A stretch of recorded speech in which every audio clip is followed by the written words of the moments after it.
Newton ನಿಯಮ ಜಗದೀಶ್ ಶೆಟ್ಟರ್ ಅವರಿಗೆ ಅನ್ವಯವಾಗುತ್ತೆ. ಜಗದೀಶ್ ಶೆಟ್ಟರ್ ಘರ್ ವಾಪಸಿಗೆ ಸಚಿವ ರಾಜಣ್ಣ ಲೇವಡಿ ಮಾಡಿದ್ದಾರೆ. ಅವರ ಸ್ವಾರ್ಥಕ್ಕೋಸ್ಕರವಾಗಿ ಪಕ್ಷ ಬದಲಾವಣೆ ಮಾಡಿಕೊಂಡಿದ್ದಾರೆ ಅಷ್ಟೇ. ಅವರನ್ನು ಪಕ್ಷ ಈಗಾಗಲೇ ಪರಿಷತ್ ಸದಸ್ಯನನ್ನಾಗಿ ಮಾಡಿತ್ತು. ಕಾಂಗ್ರೆಸ್ ಏನಪ್ಪ ಮಾಡಿತ್ತು? ಅವ್ರಿಗೆ ಟಿಕೆಟ್ ಕೊಟ್ಟಾಗ ಸೋತಿದ್ರು. ಅವರು MLC ಮಾಡಿದ್ವಲ್ಲ ನಾವು, ಅವ್ರನ್ನ ಮಾಡಿತ್ತು, MLC ಮಾಡಿತ್ತು ಪಾರ್ಟಿ. ಸಚಿವ ಸಂಪುಟ ಪುನರಚನೆ ವೇಳೆ ಸಚಿವ ಸ್ಥಾನವನ್ನು ಕೂಡ ಕೊಡಲಾಗ್ತಾ ಇತ್ತು. ವೈಯಕ್ತಿಕ ಹಿತಾಸಕ್ತಿಗೋಸ್ಕರವಾಗಿ, ಪರ್ಸ್ನಲ್ ಇಂಟ್ರೆಸ್ಟ್ನ ಮೇಲೆ ಈ ಥರ ಪಕ್ಷಾಂತರ ಮಾಡಿರೋದು ಸರಿಯಲ್ಲ ಅಂಥೇಳಿ ತುಮಕೂರಲ್ಲಿ ಶೆಟ್ಟರ್ ಅವರ ಘರ್ ವಾಪಸಿಗೆ ರಾಜಣ್ಣ ಅಸಮಾಧಾನ ವ್ಯಕ್ತಪಡಿಸಿದ್ದಾರೆ.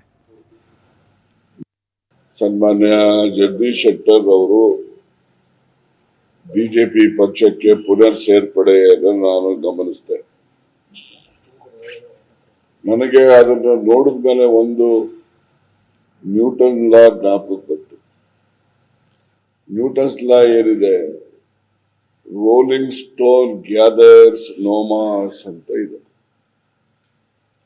ಅದು ಇವತ್ತಿನ ಜಗದೀಶ್ ಶೆಟ್ಟರ್ ಅವರ ನಡೆ ಗಮನಿಸಿದಾಗ ಈ ಒಂದು ನ್ಯೂಟನ್ ಏನು ಸಿದ್ಧಾಂತ ಲಾ ಏನಿದೆ, ನ್ಯೂಟನ್ಸ್ ಲಾ, ಇದು ಅವ್ರಿಗೆ ಅನ್ವಯ ಆಗ್ತದೆ ಅಂತೇಳಿ ನನಗನ್ಸುತ್ತೆ.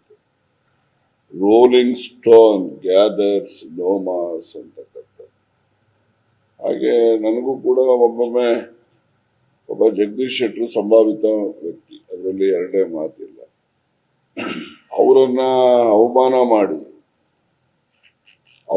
ಅವರ ಪಕ್ಷದಿಂದ ಹೊರ ದೂಡಿದಂಥವ್ರೆ ಇವತ್ತು ಅವರನ್ನ ಹೋಗಿ ಪಕ್ಷಕ್ಕೆ ಸೇರ್ಪಡೆ ಮಾಡಿಸ್ಕೊಳ್ತಕ್ಕಂಥದ್ದು.